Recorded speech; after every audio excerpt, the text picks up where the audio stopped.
Welcome everyone to Raise the Roof. Ideas have consequences, and so today my co-host Leroy Hill and I offer a biblically sound and philosophically robust discussion of Margaret Mead's book, The Pivot of Civilization.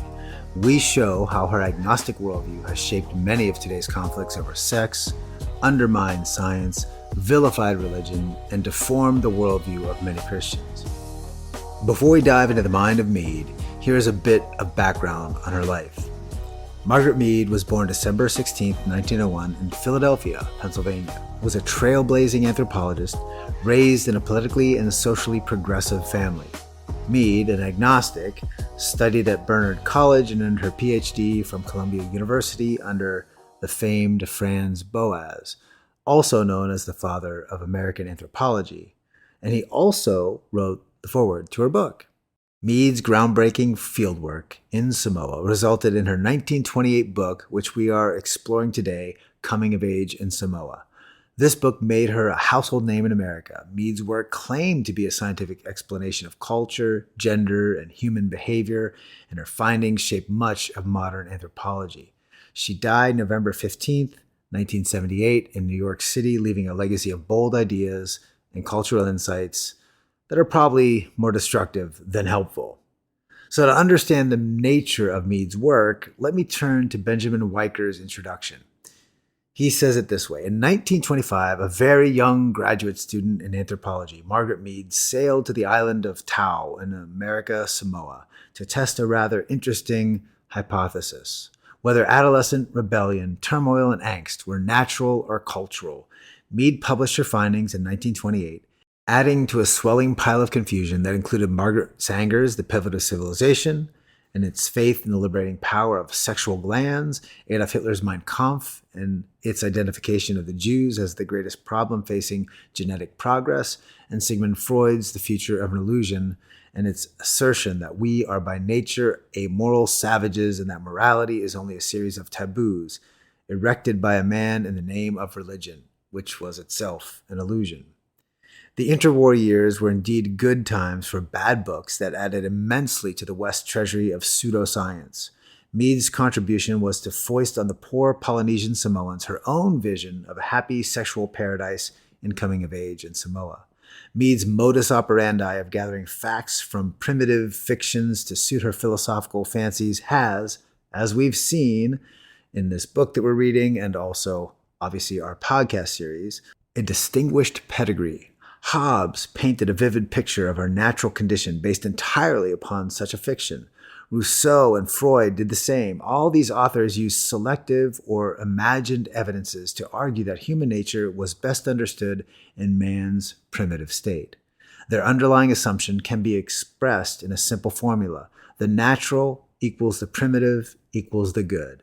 Whether the savage be a noble or ignoble, a cheerful imp or a brutal beast, he was the atom in whose image our nature was first formed, and whose image we must recover for inspection by scrubbing off the accretions of civilization.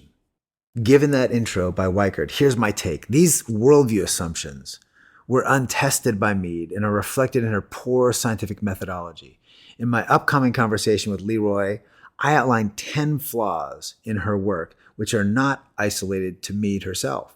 In the last decade, we've seen a lot of retractions in scientific journals because these same flaws have been embedded into the soft sciences like psychology and anthropology. To get us into that conversation, I'll turn back one last time to Benjamin Weicker for his own conclusions on Margaret Mead. The problem, he says, with the discipline of cultural anthropology is fundamentally the lack of true discipline. According to Orans himself, a practicing anthropologist, from its inception, cultural anthropology practice has been profoundly unscientific and positively cavalier in its willingness to accept generalizations without empirical substantiation. Anthropology was thus the perfect scientific cover for cultural analysis that was no more scientific than the state of nature imagined by Hobbes and Rousseau. The desire that something be true rather than the desire of truth itself may well be the root of all evil. It is certainly the origin of all ideology, and ideology was the source of much of the evil in the past century. What is ideology? We live in such an ideological age that it's hard for us to distinguish good thinking from bad. The crucial distinction is that ideology is not philosophy. Philosophy is the love of wisdom, the love of what is real, whether we happen to like it or not. It is the desire for truth and the continual humility to remind our desires to fit reality. Ideology comes at truth from the opposite direction, molding truth to what we happen to desire. Because it has no compunction about refashioning truth to fit our desires, it has no hesitation in the hands of someone like Mead. In refashioning reality according to our cravings, pseudoscience is thus the handmaid to ideology. Politics is its hammer. Mead provides a classic example of the power of ideology in creating and perpetuating pseudoscience. As Arands makes clear, the desire to create a sexual revolution made all too many highly intelligent scientists who should have known better accept and exalt Mead's work, even though, by the accepted canons of science, it had more holes than cloth in the fabric of the argument. But they wanted it to be true. Had the book been similarly unscientific with an opposite ideology, remarks Arands candidly, we no doubt would have ripped it apart for its scientific failings. Of course, Mead isn't the only one guilty of successfully peddling pseudoscience. Marx and Engels thought themselves eminently scientific, as did Darwin, Freud, Hitler, and Sanger. When we take up Kinsey in an upcoming episode of this podcast, we'll see sexual perversion parading as science in the borrowed austerity of the lab coat. But we can't just blame these execrable authors. Bad books screw up the world only if they are consumed eagerly by those who are hungry to hear their message. That it would be good to eliminate the unfit rather than caring for them charitably. That all evil is caused by one class or race can be eliminated by the elimination of those people. That we can become geniuses by engaging in sexual bacchanalia, and that easy sex, easy divorce, easy parents, easy standards, and easy religion will cure all that ails us. In each of these cases, it is a cure that kills. So with this background in mind, let me bring in Leroy. Hello, my brother. How you doing, my friend? I'm good. How are you? I'm doing pretty well, actually. A little tired, man. I keep getting up early. It's like last week I slept in late 3 days in a row. Then today I get up at like 5 in the morning and I could sleep in, and I don't know why. Ugh. Yeah, But yeah, it's kind of funny. I've been trying to get up early. I go to bed late. I do my best work at between 10 and 2 in the morning. oh, really? Oh yeah. So I go to bed and I get up and try to get up early. But now I realize that if I get in bed probably at around 9 o'clock, I'm being like an old man. You Well, know, I'm already there. I'm dead to the world about 10:30, man. I just That's- no, I feel like I'm an old man at that point, and I'm not young and out there and doing things. But then again, you sound like my wife. Yeah. I realize I don't go out at all. I don't go out at all. I mean, to go out once it gets dark is like, nah, I ain't doing that. Why is he out there? So, Oh man. Well, God is good. We're here. It's a blessed morning. I'm here in Arizona. Obviously, we got a beautiful day here. I know it's always beautiful in San Diego where you're at. So it's a great day to discuss Margaret Mead and some of the insanity she brings to our culture and the world of science. And as I kind of said before, normally, folks, we do our 6 worldview questions, or sometimes we'll compress them because we're doing this worldview analysis. But Mead's really interesting because I found it odd because when I first was reading this book, the 10 books that script the world, I'm like, okay, who Margaret Mead? Yeah, I know the name and I know she's an anthropologist and famous, but I'm like, why is she even in this as a book that screwed up the world? And she's certainly not in some ways as philosophically robust as Rousseau and Kant and all these other people that we've dialogued about over this last year and a half. But she's a practitioner. And the reason I think her book is so significant in terms of screwing up the world, as according to the premise here, is that she had a major cultural impact. She took a lot of these deep philosophies we've been dialoguing about, and she applied them to anthropology, to the sciences. And so her worldview, the way she framed all of these scientific explorations really, and my premise is, and I'll see if we can sustain this in the show, is that she really killed science in a lot of ways in terms of, because she thought at least her atheist assumptions were the morally neutral default for beginning to do science. And whether she's blinded to that, or I think Leroy doesn't like that word blinding, maybe that she was blinded to it. Either way, we'll kind of unpack some of that. So we're not going to look at those 6 worldview questions. We're just going to look at how she impacted things and where that impact lands, and how it spread throughout the culture. So one of the first things that I wanted to pull out, Leroy, is just in her beginning framework. She studied under a guy named Franz Boas for her work, and he wrote the foreword to this book. And his idea that I think comes through in hers pretty well is that she rejects the cultural hierarchy, which was pretty dominant for Darwin's worldview, but she embraces a cultural relativism, the idea of cultural diversity. And I think today we hear this sort of phrase, diversity is our strength. And I think a lot of, really it's Boas's ideas, but popularized through Mead. I think we see that in this book come out, and I think that's where we end up getting this in the culture, why it feeds in so deeply. What do you think about that? I think that's accurate. I think what she is intoning is the spirit of the age. In other words, this is the idea that's floating around in the ether that everyone, even if they don't implicitly agree with, I mean explicitly agree with, they implicitly agree with it. That culture is relative, and social and moral ethics are created by the dominant groups of people, and they have this effect on us that we don't often understand or think about. And what she's attempting to do by going back and studying people in the state of nature is escape the cultural binds, the Mm-hmm. shackle of culture, to get at what's really true. Mm-hmm.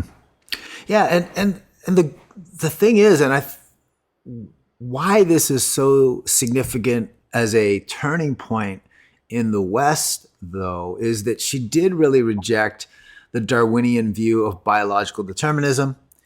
We did our show last time, or a couple times ago, we talked about the Nazi Volk concept of folk, and how that Darwin's worldview kind of carries out through Hitler's ideology. But she represents a strand within the culture that's going to reject that sort of biological determinism. And she wants to see it as more of a cultural determinism, where there isn't a universal human nature. We'll touch on that later too. But there isn't a universal human nature. There's just culture that shapes us. And we're all sort of starting to sense like neutral beings.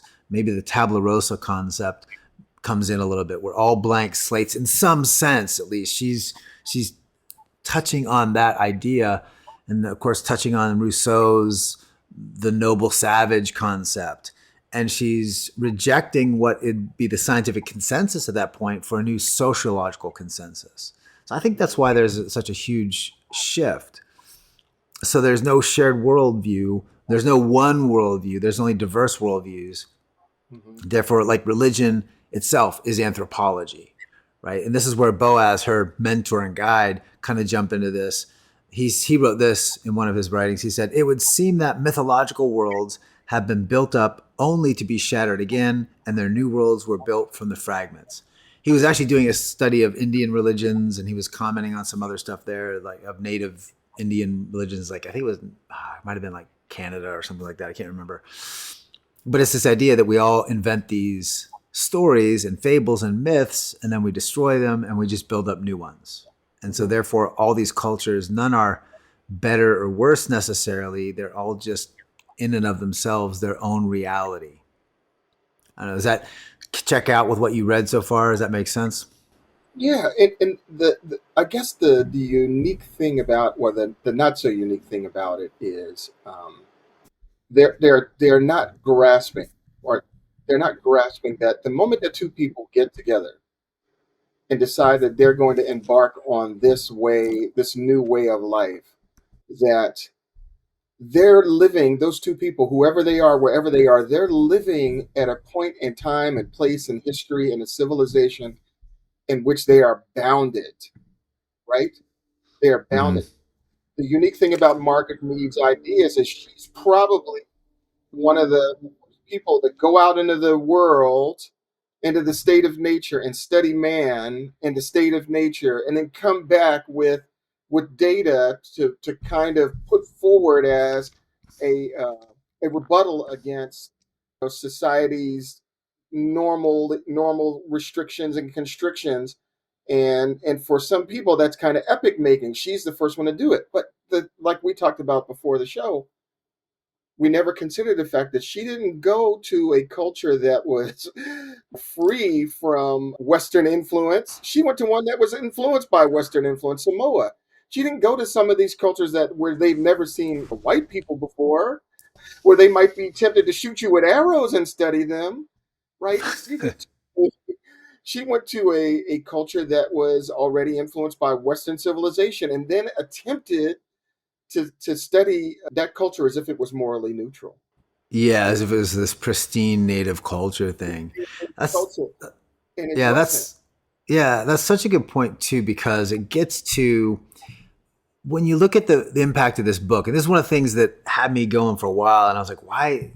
Because if you find it, nobody's really citing her work as authoritative science and good science. Most people pretty early on realized she did a really bad job of the science, that it was Right. pretty deeply flawed. And as I was reading it, you can see where her worldview bias that you started to talk about there is reflected. I picked out 10 flaws. I'm just going to read those really quickly. And maybe there's one, I think we'll address a lot. We will address a lot of these through some of the quotes specifically. But I just want to kind of lay out these things because I'm convinced that a lot of these flaws persist today in our way of doing science. I've, I've looked into some of the numbers, and it's pretty clear that in the last decade, there's been tens of thousands of peer-reviewed journal articles that have had to be retracted. I've heard numbers upwards of 60,000 in the last 10 years. I don't know exactly the number. I don't know how to even confirm the exact number, but it's a lot. And a lot of those are in the social sciences, the humanities, but also like anthropology, because people keep doing research, but it's not reproducible.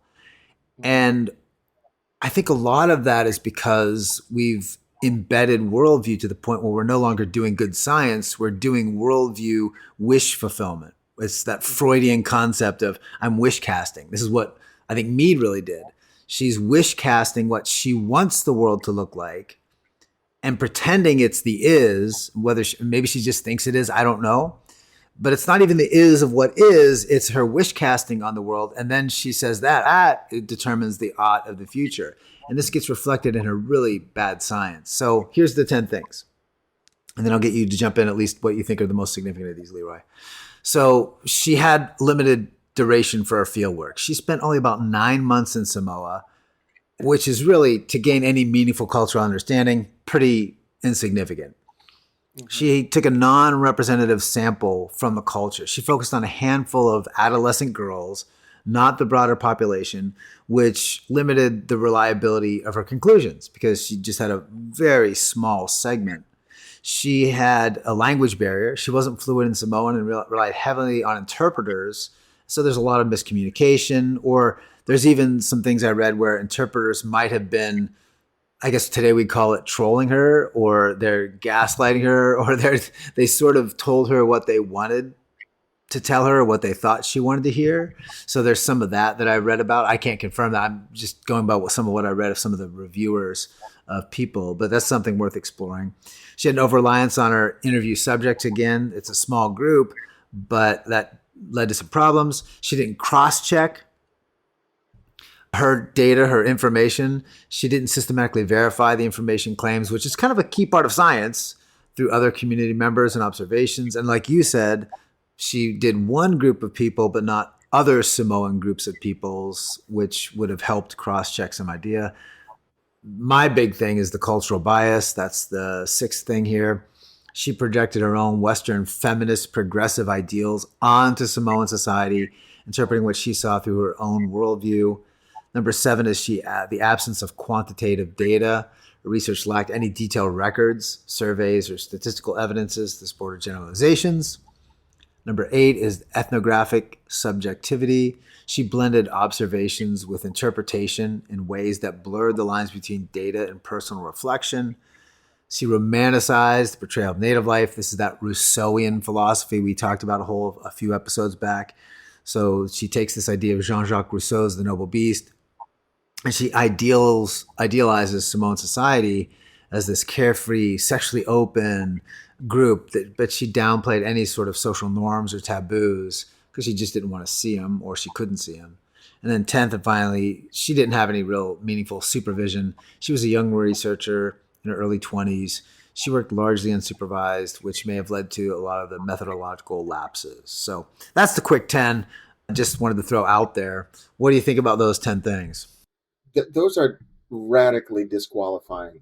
I mean, we talked about it before the show. 1923 Samoan population is somewhere between 8 to 10,000 people, right? 10,000 people by 1950.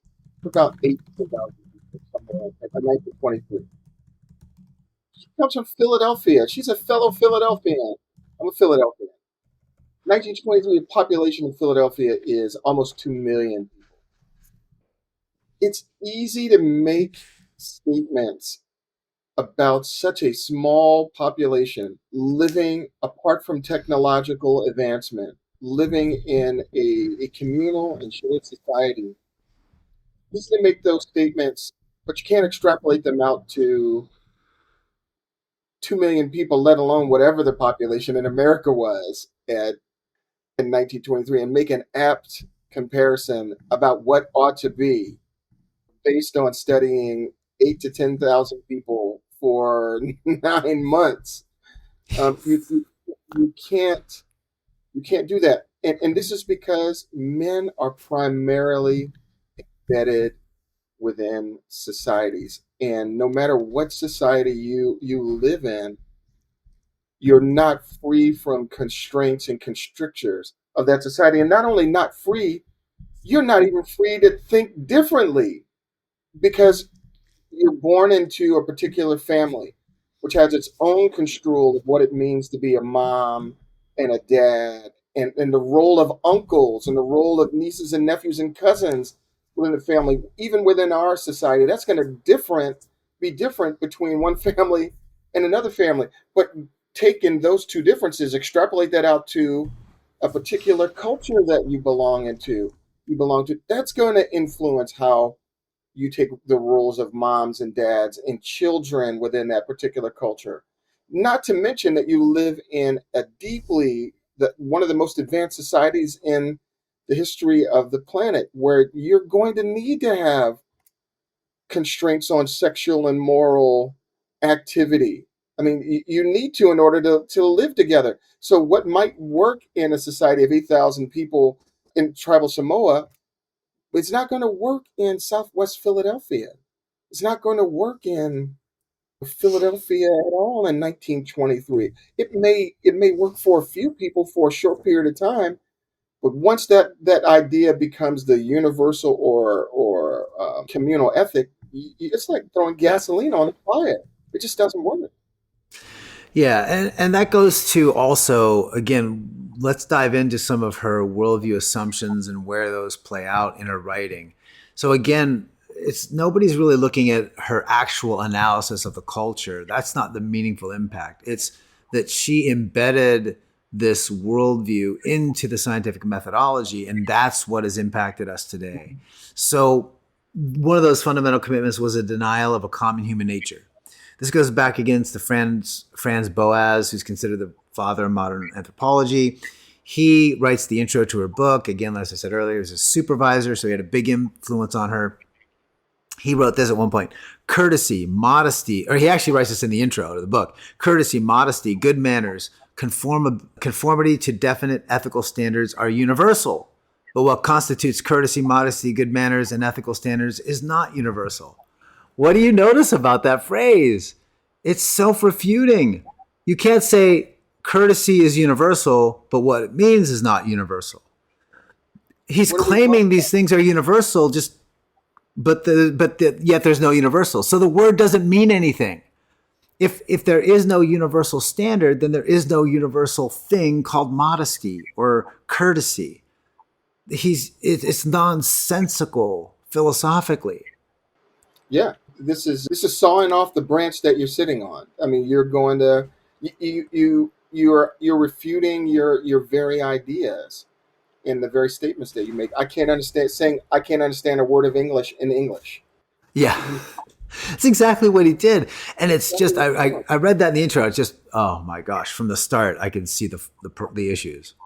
Yeah, here's another example of this. This is the one that I also pulled out because of this. So she assumes a common human nature in her methodology, but she denies it in her worldview. So here's a quote from a book. People, or she says, because I am a woman and could hope for greater intimacy in working with girls rather than with the boys, therefore I'm going to work with the girls. So why did she assume that in a foreign culture to her, she would have greater chance and greater intimacy working with the girls over the boys?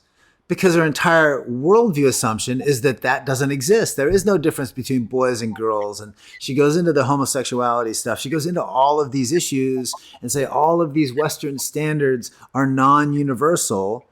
But her methodology assumes there's a universal connection she'll have just because she's a woman. Right. She's baked it into her. She's baked it into her work, and that's the bias that shapes all of her work. Yeah. It's interesting. Like I said before the show here, it's interesting that there are tons of books out there about people who are affected by her work. One person wrote a book, "I'm Gay Because of Margaret Mead," Mm. and when you think that her work is so flawed and has had such an influence on people's Mm-hmm. life, it is. I mean, it makes you understand how accountable we need to be for the things that we say and the things that we write, because she led people down this path of destruction based on her own presuppositions and predilections. She's attempting to say, this is what I've studied, without really filtering out her own biases and then Mm-hmm. shaping the results of that study in accord with her biases, which is leads to the downfall of many. Yeah.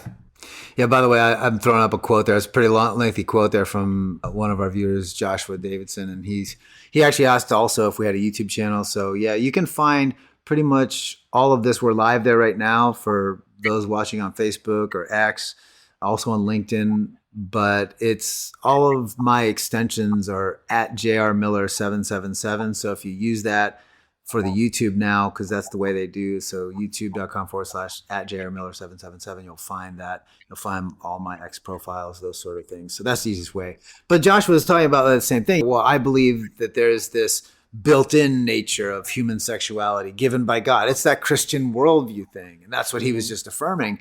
And that's why this is so significant, because the irony, and this is why I think Mead was blinded to her own worldview, she assumes that there's no universals, but she lives like there are universals. This is why I think she's blinded to the reality of what she's even doing. So another point, jump in another concept here. She rejected, as I talked before, Darwinian determinism in favor of cultural relativism. I want to give a quote that talks about that. She said, "One by one, aspects of behavior which we had been accustomed to consider invariable complements of our humanity were found to be merely a result of civilization, present in the inhabitants of one country, absent in another country, and thus without a change of race." He learned that neither race nor common humanity can be held responsible for many of the forms which have such basic human emotions as love and fear and anger take under different social conditions. So her whole point is that what we assume is normative or good for humanity and some part of a common human nature is not a common human nature. It's all based on civilization. There's that Rousseauian, we're chained, we're enslaved to civilization, and when we break those chains, then we can experience the beauty of unchained life. Unchained, unmoored sexual ethics, and Yeah. here's the thing. Um, what makes them beautiful at that point then? What makes them sacred? What makes them valuable? What makes them what they are other than just what people do? In her view, man is infinitely moldable. He's like plastic. He can become whatever he wants. There's Mm-hmm. nothing sacred about sex. There's nothing sacred about courtesy. There's nothing sacred about modesty, which also means there's nothing valuable and important about sex. There's nothing valuable or important about modesty. It's nothing. There's no Yeah. meaning behind it. It's totally and thoroughly utilitarian. And where do we see this in the culture, Leroy? Because that's one of the big parts about what we're trying to do here. So where do we see Mead's ideas that she put into practice, that she's borrowed from all these philosophers, that's a part of her worldview? Where do we see it? I heard one commentator say the other day, sometime this week, he was looking at one of the protests for the anti-ICE protests. I think this one was in San Francisco or LA. I can't remember what it was. And they all did the die-in thing, where they all like go to a certain location and then they fall over and they pretend they're dead for a while. I remember those back when I was in college at Penn State. Somebody did that. We just kept walking on people or not on. Well, some people actually did step on them. They thought it was funny, but I walked around them. I was still nice back then. But they had this die-in, but they're all naked. They all did a naked die-in. And so the thought is, well, why in the world, what does being naked have to do with ICE? Anything. Nothing to do with it, except it's to this idea of sexual freedom. And his premise was all leftist causes, whether it's Free Palestine, all are about sexual freedom. Now, I don't know if that's totally true, That's totally but they're funny. certainly tied together. It's totally in living out Freud's view. It's all about sex. It's Yeah. but really what it is. It's all about throwing off any kind of rule or restraint. Mm-hmm. That's what it is. And Yeah. and, and that's why us as theologians would ultimately argue it's all ultimately aimed at God, throwing off Mm-hmm. whatever rules or structures that God would give us for living together well. No, and this is where her wish casting too comes in, Leroy. So she wanted a world free of sexual moral absolutes. So then she goes to Samoa and reads that wish casted into the culture. Here's what she said in her scientific observations that are terribly unscientific. But even though they're not, her ideas still get carried into the culture.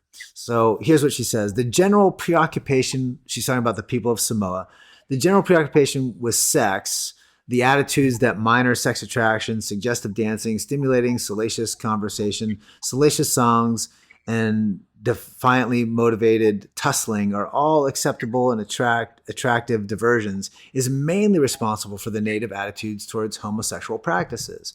So she's saying they don't have any of the constrictures that we do in the West because they're just free to play and tussle and wrestle and experiment with different sexual things because the culture doesn't impose any of these artificial morals that we have in the West. So therefore, in her view, the only sexual perversion is the belief that sexual perversion exists. Here's what she says later in the book. By discounting our category of perversion, so by discounting the category of perversion that we have in the West, as applied to practice and reserving it for the occasional psychic pervert, they legislate a whole field of neurotic possibility out of existence. So they're saying the whole possibility doesn't even exist in Samoa because they don't have a category for it. Because they don't have a category for it, everything is open and free. And once it's open and free, life is ideal and beautiful and wonderful. That's her premise that she reads into the culture under the guise of science, which is why so much science today of even transgender stuff. Oh, well, if you identify as one thing, you are that thing. It becomes an identity issue, not a desire or a like, because we can't have moral constraints. And so she's really the precursor in a lot of ways, culturally speaking, to so many of these sexually libertine, the feminist liberty kind of idea that gets built in later on. We'll see when we do the feminine mystique, but then also even the transgender stuff. And of course, the LGBTQIA ideology itself. True freedom is not the ability to say yes. It's the ability to say no. People that are free from constraints are ruled by their appetites. And once you're ruled by your appetites, you cannot say no. A good example of that is a person who, the difference between a person who may drink casually and the person who becomes an alcoholic. The person who becomes an alcoholic is not free from desire or her desire for alcohol, and they will ultimately be destroyed by it, and not only destroy themselves, but destroy others. Most likely the people who love them, most likely their families. So she isn't offering freedom, she's Mm-hmm. offering destruction. She's Mm-hmm. not offering liberation, she's offering a guttural barbarism that in which there are no rules. There are just people who live out as non-intellectual, non-virtuous, incapable of honor, incapable of being faithful to anything, only trained by their emotions and their desires. And that's kind of what we're seeing in society today. I mean, we talked about, I don't know if we were on after the Charlie Kirk shooting, but the guy who shot Charlie Kirk simply said, he said, some hate can't be negotiated Mm-hmm. out. In other Yeah. words, there are some things that we can't talk about anymore. And because we can't talk about it anymore, we have to resort to our guttural instincts. Who wants to live in a society where people cannot be free to disagree, free to think as they will, without being without having to be punched in the face or shot and killed to Mm-hmm. silence? That's the kind of society that they want to in place. Or at worst, here's what they really want. Worse, they want the glories and the fruits and the successes of the West without ever having to go through the hardships, the Mm-hmm. suffering, and the constraints that brought those glories, those fruits, and those successes. It's the most maddening thing in the world, but it's the unique province of intellectuals. There is a series. This is the last thing I'll say on this. There's a series. I can't. I wish I could remember it, the name of it. But really, what it looks like, it's called something to the effect "Studying the Philosophers in 7 Minutes." It's a series where the a guy goes through every single philosopher in their studies. It's a CD series where he looks at all their ideas over an hour and a half to give you the nuts and bolts of their ideas. And the one thing that comes through out of all the philosophers, including Margaret Mead, is they never subject themselves to the weight of their ideas. Mm-hmm. They never subject themselves. They exclude themselves specifically from the weight of their ideas. What if there was some, God forbid, perverse Samoan in the jungle where she was, who took advantage of her and made her his slave under her guise? He's living out he's living free from constraints. Well, Yeah. she's living free from constraints. And I'm not trying to, I'm just saying there are consequences that she's not willing to deal with. Yes, because it goes back to again that worldview blindness. She's got an end in mind, but she's not really consider the methodology. Her own methodology is flawed, but she's not even able to look at the practical consequences because she's got so much of what she wants to achieve for her own freedom, her own desires that she doesn't understand. It's like a 3-year-old when they want a cookie and they'll climb up on the counter and they'll create this crazy ladder out of boxes or chairs or whatever. They don't realize what they're doing is dangerous because Mm-hmm. they're so fixated on the cookie. Mm-hmm. She's so fixated on the libertine, sexually permissive world that she wouldn't even consider that, as you say, as a possibility. And she doesn't even see that it's rebellion against 1920s social structure and ethics, the Victorian Puritan ethic that she most likely grew up in, or the upper society ethics that she wants to rebel against. She Mm-hmm. doesn't see it and think that what that might be why I think the way that I do. Yeah. Well, when you take God out of the equation, which she does, and she makes that pretty clear, that there are no gods, in her view, to inhibit the happiness of the Samoan people. She says, neither poverty nor great disasters threaten the people to make them hold their lives dearly and tremble for continued existence. No implacable God, swift to anger, strong to punish, disturb even the even tenor of their days. So she says they just don't have this fear of death because they have no fear in living, and they have no fear of living life the way they want because there's no God to punish them, the evil God guy in the sky with the beard who's going to punish their wickedness. They got rid of all those old ideas, which her mentor Boaz said clearly all of these are myths and fictions. Mythohistory for some people, they might say. But anyway, so let the hearer listen and know. But that's what she does. But she has that no God mentality that undergirds all of this. And she thinks once God is dead, there's our Nietzschean concept, then she is free. Then all of us are free to do. But she never really paid attention to Nietzsche because she didn't see the disaster that even he said this would lead to. Yeah. And what happens when you remove, and you never do, you can never do it because God can't be removed. But what would happen? What would society look like if everyone were free from, lived as if they were totally free from any moral constraint other than their own? What would that look like? What would that look like? It would make, I can't even I can't even imagine. It'll look like the die-in at the ice thing where everybody's naked riding bikes, and Exactly. we just don't want to see that. That's what it would look like. I, I remember driving home from work and being stuck in traffic one day, just being stuck in traffic and thinking, what would it take for me to cease being an American? Like, what would it take just from my own mental worldview to cease being an American?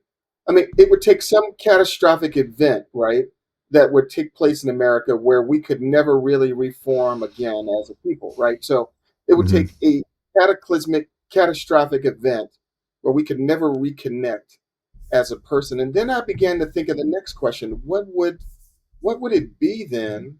What kind of person would I be, or what kind of um, what would I call myself? How would I frame my existence from that point? And just beginning to wrestle with that question alone really led to some really deep thinking about society and the benefits of society and the benefits of belonging to a particular society with particular constraints and particular freedoms.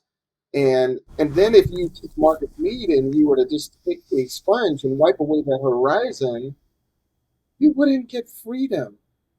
Mm-hmm. Men would be ruled by two things: power and pleasure.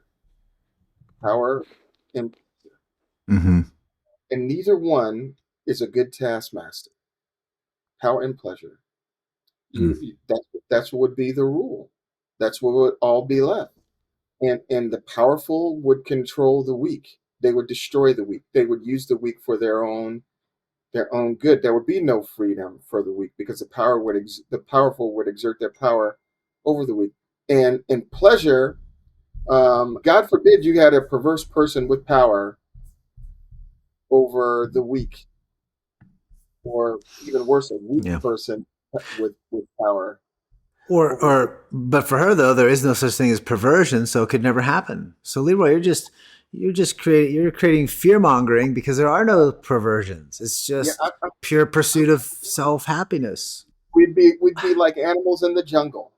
Would be it would be the law and the rules of the jungle. And if you think the law and the rules of the jungle are red in tooth and claw, Hmm. what happens when all men everywhere are free from all constraints? The other thing that's pretty clear too is to achieve that, even though she doesn't see the end goal there, it's the destruction of the non-nuclear family. And I wanted to get to this one today because I know you brought that up recently. We had a conversation. I can't remember why, but we were talking about that. But there's a crossover here. So today, let me jump today before I get to her quotes and her arguments here. We see in the Black Lives Matter movement, we see in the critical theories, critical studies, social studies, the Marxist influence and the need to destroy the nuclear family. We did that when we covered Marx and Lenin and all those people, and we see it in the movements today. We all remember, hopefully, we should remember when the Smithsonian put up that graphic in the height right after George Floyd, and it talked about dismantling white supremacy, and it listed one of the things that's part of white supremacy as the nuclear family. Hard work was white supremacy. Being on time was white supremacy. The nuclear family was white supremacy. Now, Mead doesn't, as far as I can tell, have this Marxist framework, but there's a crossover. And it's one of the reasons why this idea of destruction of the family is so pervasive in the culture, is because people from different worldviews have this common point of interest. So she's coming at it from a very different view in her anthropological, sciency perspective than the Marxist would, but they end up in agreement, and this is why we find it so powerful within the culture today. So here's what she says. Among the factors in the Samoan scheme of life, which are influential in producing stable, well-adjusted, robust individuals, the organization of the family and the attitudes towards sex are undoubtedly the most important. Okay, so the relationship to be self-actualized, being the greatest individual, the attitudes towards family and sex are the most important. Well, what are they? Well, if a wife, for example, really tires of her husband, or a husband of his wife, divorce is a simple and formal matter. The non-resident simply going home to his or her family, and the relationship is said to have passed away. It is very brittle monogamy that often trespassed and more often broke entirely. But many adulteries occur, which hardly threaten the continuity of established relationships. The claim that a woman has on her family's land and renders her as independent as her husband, so there are no marriages of any duration in which either person is actively unhappy. A tiny flare up and a woman goes home to her people. If her husband does not care or if her husband does not care to conciliate her, each seeks another mate. So the marriage, there are no such things as unhappy marriages. Why? Because they just all go pat, and they have the family structures are there not to help keep marriages alive, but they're there to help people self-actualize and find personal happiness. So if, hey, you don't want to be there anymore, we're just going to help support you do that. The only structure there is for the purpose of self-pleasure, for happiness. And isn't this interesting that when you get into the 60s and 70s and no fault divorce, well, why should we need fault? Why should we need cause or reason? All we need is this person isn't happy. We've just grown apart. So Mead's idea, her philosophy built into the sciences, fictionalized through her wish casting on Samoan civilization, bring into this sexually libertine, the idea that homosexuality, heterosexuality are all equally just play and fun and happiness, and even marriage itself is nothing there except for the satisfaction of the individual. I'd written a paper on the family, and let me say this first. Let me give you this illustration so you can see where I'm going. The Philadelphia Eagles won the Super Bowl last year, and Go Eagles! If it's not the Steelers, I'll cheer for the Eagles.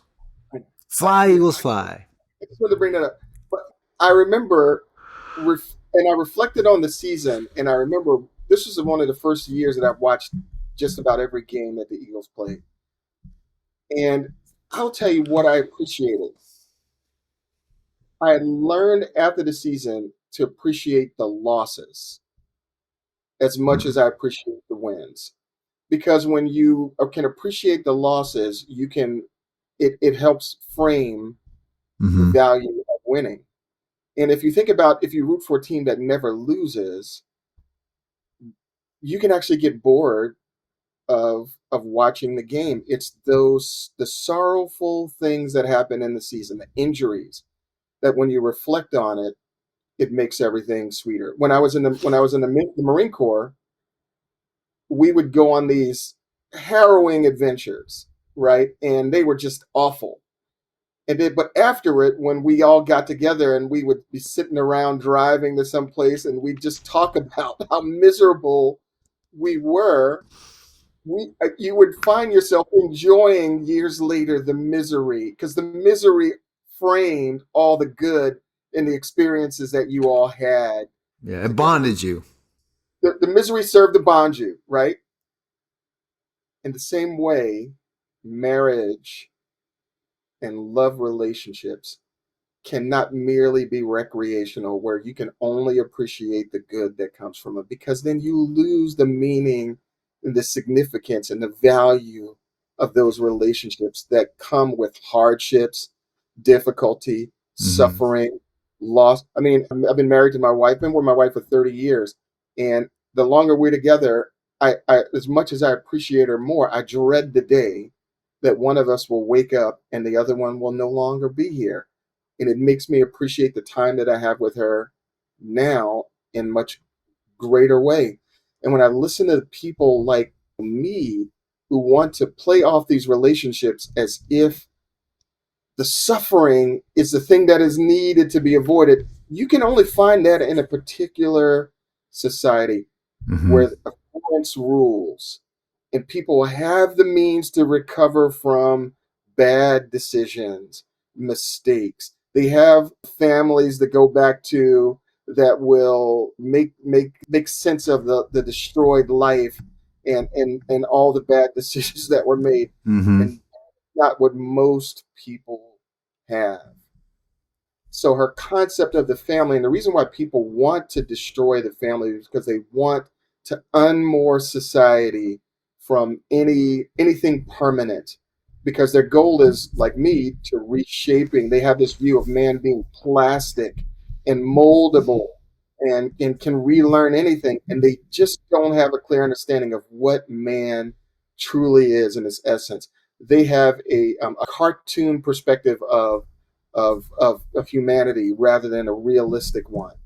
And their desire for social construction and that everything is relative and everything is malleable just does not reflect reality in any way. Yeah, that leads to so many of the issues we have relationally, the fear we have of any suffering, of any hardship, not just even in marriage, but almost in anything. We have to have a pill for everything, a minor headache, whatever those are. We are allergic to being allergic, right? There's no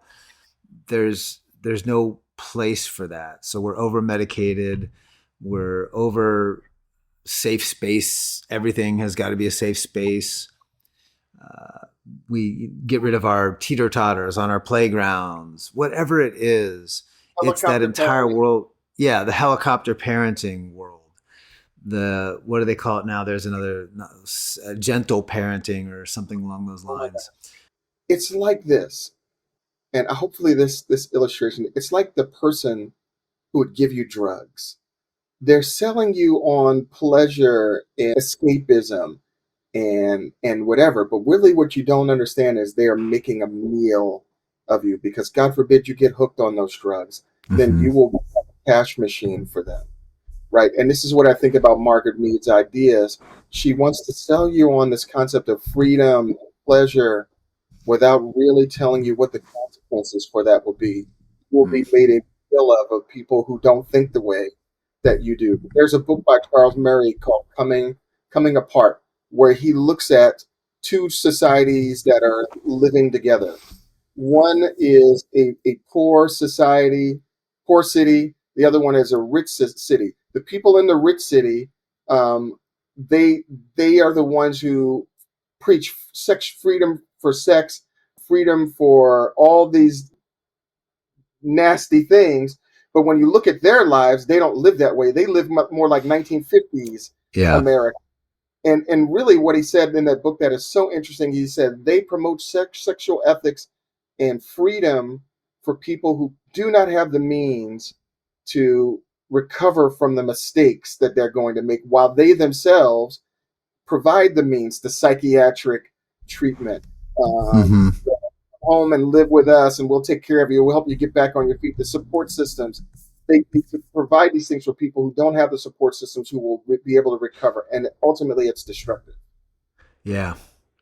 Well, let's start to wrap up with this because we've seen a lot of ways that this is embedded in the culture, Mead's methodology, Mead's practices, and we've seen where that has take shape. And there's a lot of other things we could dialogue about along those directions. And so hopefully people will start to think through those things as they listen to the show and they consider how their own worldview has been shaped. But the question I wanted to close on more is where do you think this conversation opens the door to the gospel? What do you think? What is the biggest gospel opportunity that we get after reading somebody like Mead? Where would we look for this? Where should we focus our lens? When I see somebody doing this or saying this, here's where I need to point to Jesus. What do you think for you is the big takeaway there? Here's the big takeaway. I had a former student come back, not one of my students, unfortunately, but she was a great student. She went out in the world and in her first ministry experience, her and her husband are youth ministers. And she came back and she said something super remarkable to me, and I think this kind of fits. She said, usually people go out into the world and they live like Mead expresses, only to come back to Christianity in their 40s. And she said, that's not happening anymore. What's happening is that these young people, because they're involved in social media and they're getting introduced to these ideas at such a faster speed, that they're cycling through it faster and they're coming into our churches, having lived the fruits of this and found it undesirable. So, in one sense, if we're wise and we're thoughtful, we will see people who have bought into Mead's ethics and begin and see them filtering back into our churches or back into our lives and have Yeah. opportunities, and not just theoretical opportunities, but real opportunities based on their real life experiences to connect these truths. And I'll say this: my wife and I and parts of my family are really devout Christians, and early on we used to have this wrestling match with the younger people, the younger kids in our family, and what we realized is that you can't have these debates with people without ruining relationships, right? So Mm. ultimately, what we decided to do was to love them. Number one, stay in relationship with them. Number two, and then wait for the Lord to give openings for these real discussions. And we've had that happen in such a unique way because those young people are the ones who are out there living these terrible experiences. And when they were looking for stability and truth and to have to wrestle with their ideas, we were there to have those discussions for them and discussions with them. So Yeah. as deleterious as we believe Mead's ideas are, in some ways they are they're letting people see the consequences of living that way. And Hmm. if we're prepared to love people, which I think is it's not it's suspending judgment for the moment, right?